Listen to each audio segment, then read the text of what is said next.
बात मैं बताऊं, जब भी कहा जाता है दौरे इस्लाम, यानी हुजूर सल्लल्लाहु अलैहि वसल्लम की आमद के बाद के हालात को दौरे इस्लाम कहते हैं, उससे पहले वाले जमाने को दौरे जिहालत कहते हैं। जबकि इस्लाम का अपोजिट तो कुफ्र होना चाहिए, कुफ्र होना चाहिए। ये दौरे इस्लाम है और इससे पहले दौरे कुफ्र था। नहीं, दौरे इस्लाम से पहले वाले दौर को दौरे जिहालत कहते हैं, इसलिए कि बताना है इस्लाम और जिहालत दो अपोजिट चीजें हैं, दो अपोजिट चीजें हैं। जाहिल हो और मुसलमान हो उसे जेब नहीं देता। जिस कौम पर आने वाली किताबे हिदायत का पहला लफ्ज इक़रा से शुरू होता है, इक़रा बिस्मि रब्बिकल्लज़ी खलक़, कुरान का पहला लफ्ज जो आया है वो किस नाम से आया? पढ़ो अपने रब के नाम से, पढ़ो अपने रब के नाम से। और इल्म नहीं है तो कुछ नहीं है तुम्हारे पास। इमाम गजाली तो फरमाते अन्नासु कुल्लुहुम मौता इल्लल उलमा, ये सारे इंसान मुर्दा हैं, जिंदा अगर कोई है तो इल्म वाला है, इल्म वाला जिंदा है। और जिहालत की तारीकियों में भटकने वाले की मिसाल ऐसी है जैसे अंधेरी कोठरी में बैठा हुआ है, कहीं रोशनी का आने का इंतजाम नहीं, उसके सामने हलवा रखो कि गोबर रखो, दोनों बराबर है। जाहिल आदमी के लिए ऐसा ही है, कभी उसका हाथ इसमें पड़ेगा, कभी उसका हाथ इसमें पड़ेगा। जब नजर नहीं आ रहा है तो हलवा को गोबर समझकर खा लेगा और कभी गोबर को हलवा समझ के खा लेगा, गलाजत उसके लिए बराबर हो जाएगी। लेकिन इल्म को कहा गया अल इल्मु नूरुन, इल्म रोशनी है। जिसके पास इल्म आता है वो तमीज सीख जाता है, उसके पास अखलाक आ जाते हैं, वो हलाल और हराम के फर्क को समझने लगता है, बुरे और अच्छे के दरमियान फर्क मालूम होने लगता है। इसीलिए मेरे अजीजों, मुझे बड़ा गर्व है और फख्र है, हमारी ही खानकाह से आवाज आती है आधी रोटी खाएंगे और बच्चों को पढ़ाएंगे। बेशक, क्यों? बेशक। उस अजीम खानकाह से आवाज दी गई, क्यों? सिर्फ इसलिए नहीं कि तुम बड़े होकर के डॉक्टर बनोगे, इंजीनियर बनोगे। लोगों की नजर में अब बात यही रह गई, पढ़ा इसलिए जाता है कि डॉक्टर बनना, इंजीनियर बनना है और कमाना है, बहुत कमाना है। इल्म जो है आज कमर्शियल बना लिया गया। इल्म इसलिए नहीं, इल्म इसलिए हासिल किया जाता है कि बंदा खुदा को पहचाने, बंदा अपनी हकीकत को पहचाने, जिंदगी गुजारने के उस्लूब उसे मालूम हो जाए। इल्म इसलिए सिखाया जाता है। बहुत सारे लोग सिर्फ नौकरी के लिए समझते हैं कि इल्म हासिल करना चाहिए, नौकरी के लिए नहीं, अपने अखलाक को बुलंद करने के लिए इल्म आना बहुत जरूरी है। मेरे अजीजों, कुरान अजीम वो हिदायत की किताब तुम्हारे पास आई, इस कौम के लिए अलमिया नहीं है तो और क्या है, जो किताब उलूम का जखीरा है। आज दुनिया उस किताब पर रिसर्च कर करके नए इल्म और फनून हासिल कर रही है। उस किताब को तो हम मुर्दों पर पढ़ने के लिए रखे हैं। वो कुरान अजीम जो हिदायत की किताब और सारे उलूम का सर चश्मा है, उस किताब को कहां पढ़ते हैं? मैयतों पर। किसी का इंतकाल हो गया तो तीजे में पढ़ेंगे, चहलुम में पढ़ेंगे, नवे में, 20वें में पढ़ेंगे। वो ईसाले सवाब के लिए सिर्फ रखा गया। और उससे थोड़ा आगे बढ़ गए तो कसम खाने के लिए कुरान। आओ चलो हम कसम खाते कुरान पे हाथ रख करके, कुरान पे हाथ रखे। मियाँ क्या कुरान कसम खाने की किताब है? कुरान की वो आयत मैंने सबसे पहले पढ़ी, अल्लाह फरमाता ज़ालिकल किताबु ला रैब फीह, ये वो किताब है जिसमें शक की गुंजाइश नहीं, और ये हिदायत है परहेजगारों के लिए। और कुरान में 3 जगह ये लफ्ज आया है, हुदल लिन्नास, हुदल लिलमुमिनीन, हुदल लिलमुत्तकीन। ये सारे इंसानों के लिए भी हिदायत है, ये सारे ईमान वालों के लिए भी हिदायत है और परहेजगारों के लिए भी हिदायत है। सब हिदायत अलग अलग अंदाज से हासिल करते हैं। बारिश एक ही है बरसने वाली, जमीनें अलग अलग हैं। बहुत नरम जमीन हो तो वो जमीन बारिश से फायदा ज्यादा उठाती है, और थोड़ी सी ओबड़ खाबड़ जमीन हो तो वहां से फायदा कम आता है। बारिश एक ही है, कुरान बारिश हिदायत है। जिसके दिल की जमीन जितनी नरम होगी उतना वो उससे हिदायत उठाएगा, सुभान अल्लाह, बेशक, उतना उससे फायदा उठाएगा। और आज हालात ये हैं, ऐ नौजवानों अपने दिल पर हाथ रख करके बताओ, कुरान कितने लोगों ने पढ़ा है? कुरान कितने लोगों ने पढ़ा? मैं हाथ नहीं उठवाता, किसी भी बात पर हाथ मत उठाया करो, ना ही झूठे हाथ उठाना है, ना सच्चे हाथ उठाना है, ना ही किसी और को शर्मिंदा करना है। अपने दिल पे हाथ रख करके बताओ कुरान कितनी मर्तबा पढ़ लिया। क्योंकि कुरान पाक, बहुत सारे लोग ये समझते हैं मदरसे में बचपन में एक बार पढ़ लिया तो उसका हदिया हो गया, खत्म हो गया है, अब इसके बाद फिर हमारी मैयत पे ही पढ़ा जाएगा, इसलिए तो कुरान के उलूम से नावाकिफ हो गए। अरे समझना तो दूर की बात, देख करके पढ़ना भी मुश्किल है। आज लोगों का देख कर पढ़ना मुश्किल हो गया कुरान। तुम्हारे पास बहुत सारी किताबें नहीं है, बहुत सारे ग्रंथ नहीं, बहुत सारे वेद नहीं है जिनका शुमार ही नहीं है। तुम्हारे पास ओनली वन, एक किताब कुरान पाक, ऐसी महफूज किताब जिसके बारे में अल्लाह ताला खुद फरमाता है सूरह कमर में, वलक़द यस्सरनल कुरआन लिज़्ज़िक्रि फ़हल मिन मुद्दकिर, हमने कुरान को याद करने के लिए आसान बनाया है कोई याद करने वाला? 4 बार ये आयत अल्लाह ताला फरमाता है कोई याद करने वाला? अल्लाह जब फरमा रहा है कुरान आसान है तो कौन कहता है ये मुश्किल है? हमने खुद अपने हाथों तबाही को दावत दी है। दर्स कुरान को अगर हमने न भुलाया होता, ये जमाने ने जमाना न दिखाया होता, वो जमाने में मुअज़्ज़ज़ थे मुसलमान होकर, आज हम खार हुए हैं तारीख़ कुरान होकर। आज हम छोड़े बैठे हुए हैं। कुरान अजीम को छोड़कर बैठना कितनी बड़ी गुमराही है। आज हालात ऐसे आ गए कि कुरान को बदलने की बातें होने लग गई। क्यों? तुम उठाते ही नहीं। 26 आयतें निकाल दो, 25 आयतें निकाल दो, इसमें ये बातें उसमें वो बातें हैं। मुसलमान को तो पता भी नहीं है कौन सी आयतों के बारे में ये वावेला मचाया जा रहा है। अरे तुम पढ़ो, तुम्हारे लिए कुरान आया है। ये जितनी भी कॉन्फ्रेंसें हैं, मैं समझता हूं इसके बदले हर जगह सुबह व शाम कुरान पढ़ने और पढ़ाने का इंतजाम हो जाए। इस तरह के हजारों जलसों से वो अफजल है। क्योंकि ये मैं नहीं कह रहा हूं, मेरे आका फरमाते हैं खैरुकुम मन तअल्लमल कुरान व अल्लमा, तुम में से सबसे बेहतरीन आदमी वो है जो कुरान सीखे और दूसरे को सिखाए। बेशक बेशक, सबसे बेहतरीन आदमी वो है कुरान को सीखे और दूसरे को सिखाए। आज नौजवानों के अंदर एक बड़ी तादाद मुझे देखने को मिलती है, उनको छोटी छोटी सूरतें भी नहीं मालूम, कुरान देख करके पढ़ना भी नहीं आता। बचपन में हमारे माँ बाप ने हमको सीने से लगा करके कुरान मदरसा भेजने की आदत डाली थी, और जब स्कूल जाते थे तो बस्ता पीछे लगा के जाते थे। पता होगा, स्कूल जाते हैं तो बस्ता पीछे रख के जाते हैं, और कुरान पढ़ने के लिए जाते हैं तो सीने से लगा के जाते हैं। यह हमेशा से एक रीत रिवाज चला, बुजुर्गों का डाला हुआ कि बेटा कुरान हमेशा आगे होगा। लेकिन शऊर आने के बाद तुमने कुरान को पीछे डाल दिया, पीछे को आगे कर दिया। कोई इल्म ऐसा नहीं जो कुरान में मौजूद नहीं, कोई इल्म ऐसा नहीं। वला रतबिन वला याबिसिन इल्ला फी किताबिन मुबीन, मेरा मौला फरमाता है कोई खुश्की और तरी की बात ऐसी नहीं जो हमने कुरान में ना बयान की। वनज़्ज़लना अलैकल कुरान तिबयानन लिकुल्लि शै, रब फरमाता है हमने कुरान में हर चीज का वाज़ेह बयान उतारा है तुम पर। और सैयदना अब्दुल्लाह इब्न अब्बास मुफस्सिरीन के सरदार रसूल पाक सल्लल्लाहु तआला अलैहि वसल्लम के चचेरे भाई हजरत अब्दुल्लाह बिन अब्बास कहते हैं लौ ज़ाअली इक़ालु बईरिन लवजदतुहु फी किताबिल्लाह, कहते हैं अगर मेरे ऊंट की नकील की रस्सी भी गुम हो जाए मैं उसको किताबुल्लाह कुरान में ढूंढ लूंगा, मैं उसको कुरान में ढूंढ लूंगा। उनके पास उलूम कुरान थे। और आप क्या समझते हैं कुरान में क्या नहीं है? साइंस की इजादात को अगर आप लेकर के बैठे, मैंने अपना पूरा बयान रिकॉर्ड किया है 2 साल कबल ही, यहाँ वक्त की किल्लत है, मैं आपके सामने अर्ज करता हूँ।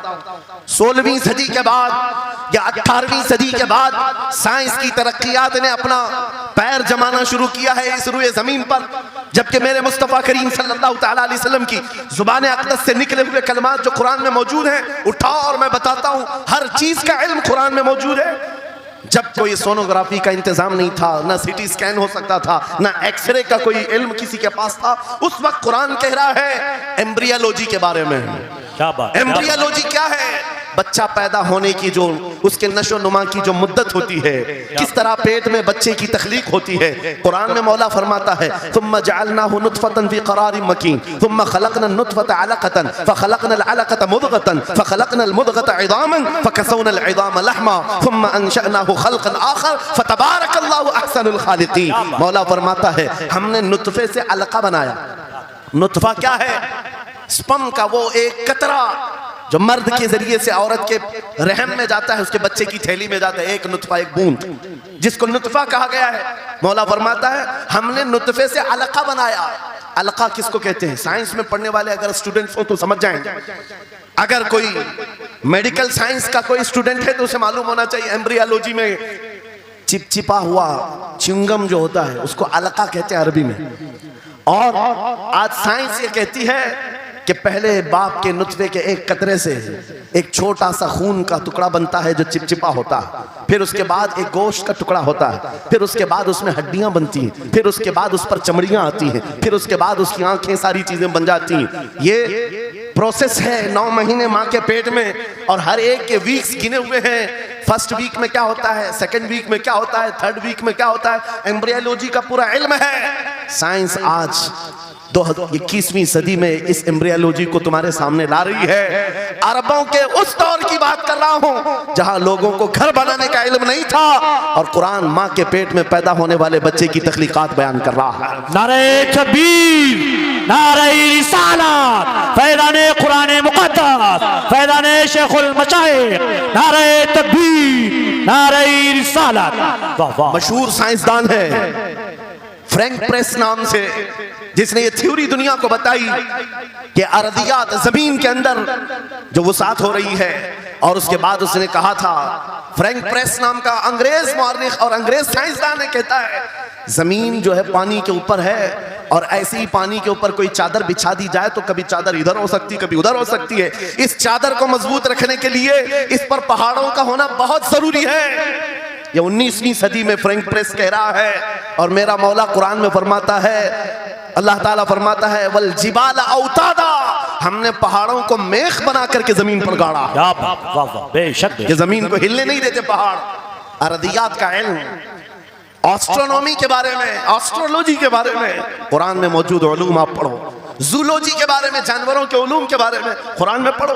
रब ताला परिंदों के उन अशकाल के बारे में बयान फरमा रहा है, ये झुंड के झुंड जाते हैं, जमात की जमात होती हैं। चूंटियों के बारे में पूरी सूरह मौजूद है, इनके खाना तकसीम करने का तरीका क्या है, इनके एक दूसरे को पुकारने का तरीका क्या है, इनमें जब एक चूंटी मर जाती है तो उसको दफनाने का तरीका क्या है। ये कौन बयान कर रहा है? ये कुरान बयान कर रहा है, कुरान पाक बयान कर रहा है।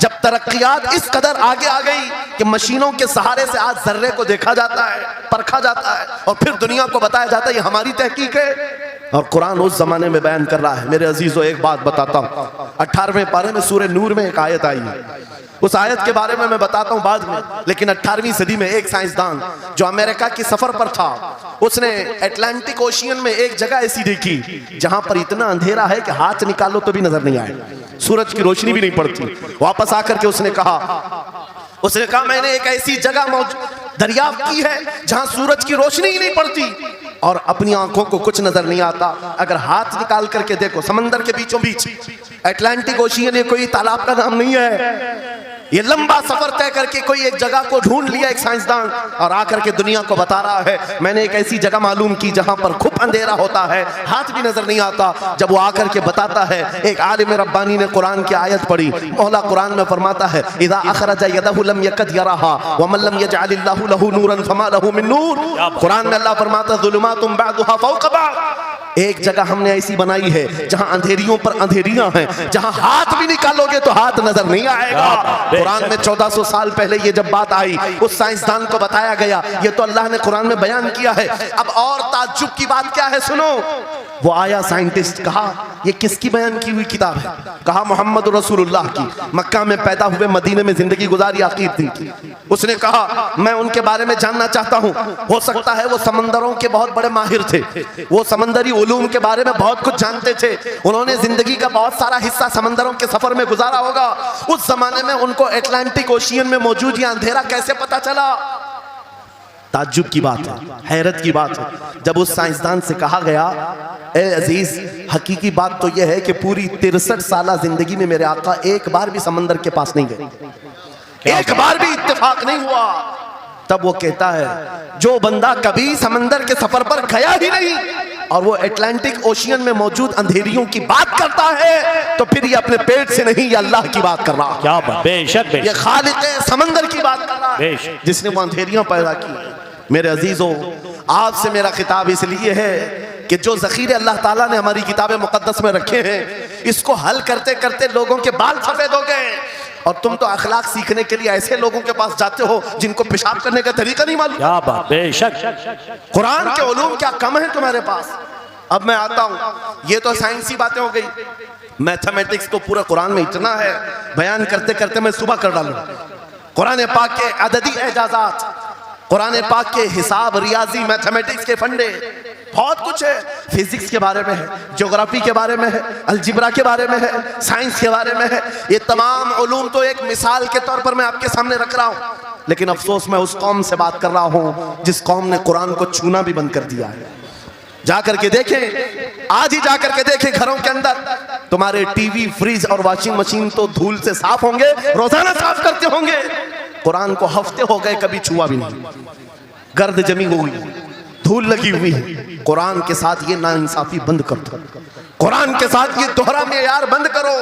आपको पता है क़यामत के दिन मेरे आका फरमाते हैं जो दो चीजें जिसकी हिमायत में आ गई उसको जन्नत में जाने से कोई नहीं रोकेगा, और दो चीजें जिसके खिलाफ खड़ी हो गई फिर उसको दोज़ख में जाने से भी कोई नहीं रोक सकता।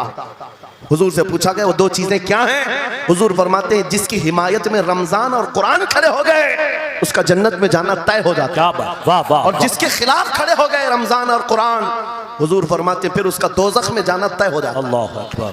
अल्लाह के रसूल दानाए ग़ुयूब कायनात के सरदार मेरे आका दुआ करते हैं अल्लाहुम्मा जअलिल कुरान हुज्जतन लना ला हुज्जतन अलैना। ये मेरे नबी की दुआ है, आप तवज्जो करें।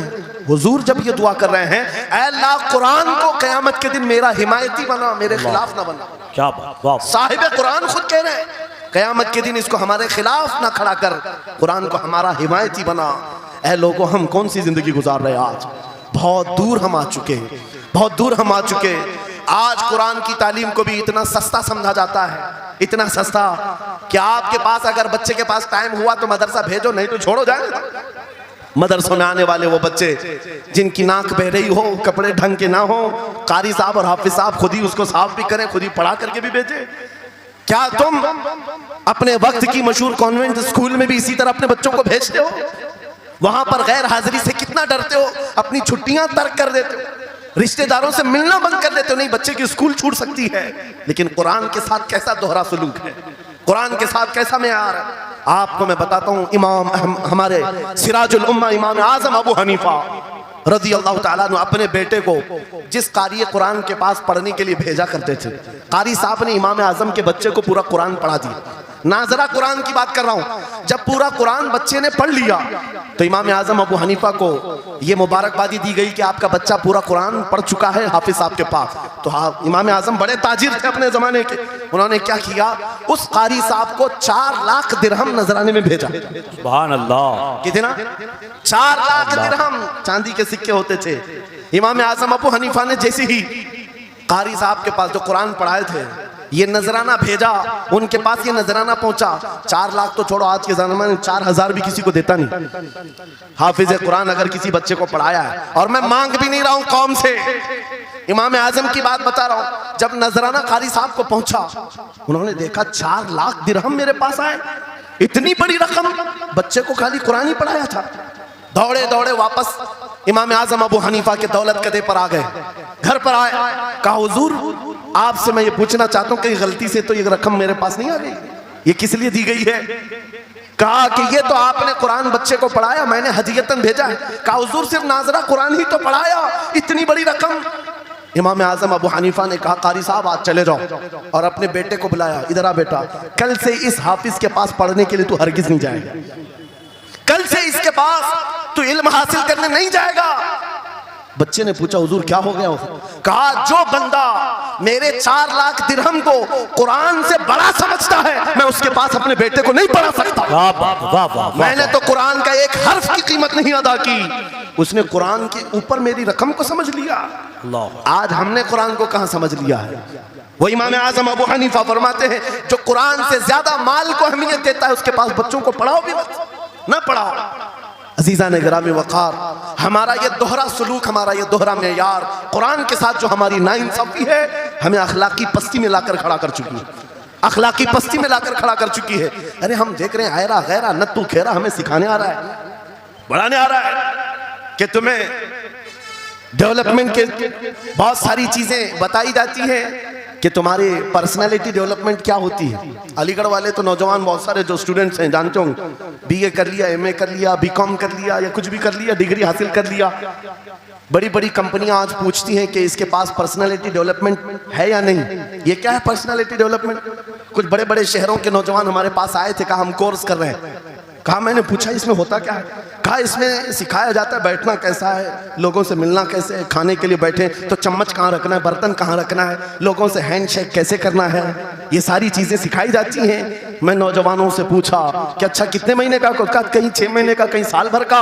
कहा अफसोस है उस कौम पर जिसका रसूल आया था ये कहते हुए बुइस्तु लिउतम्मिम मकारिमल अखलाक, मैं सबसे बुलंद अखलाक सिखाने के लिए दुनिया में आया हूँ। उस रसूल की उम्मत आज ऐसे लोगों के पास अखलाक सीखने जा रही है जिसको हलाल और हराम की तमीज नहीं, जिसको खड़े होकर पेशाब करने में फख्र लगता हो, उसके पास तो ये अखलाक सीखने जा रहे हैं, पर्सनैलिटी डेवलपमेंट सीखने जा रहे हैं। और मैं तुम्हें बताता हूँ कुरानी अखलाक क्या है। मौला करीम ने अपने हबीब को जो बयान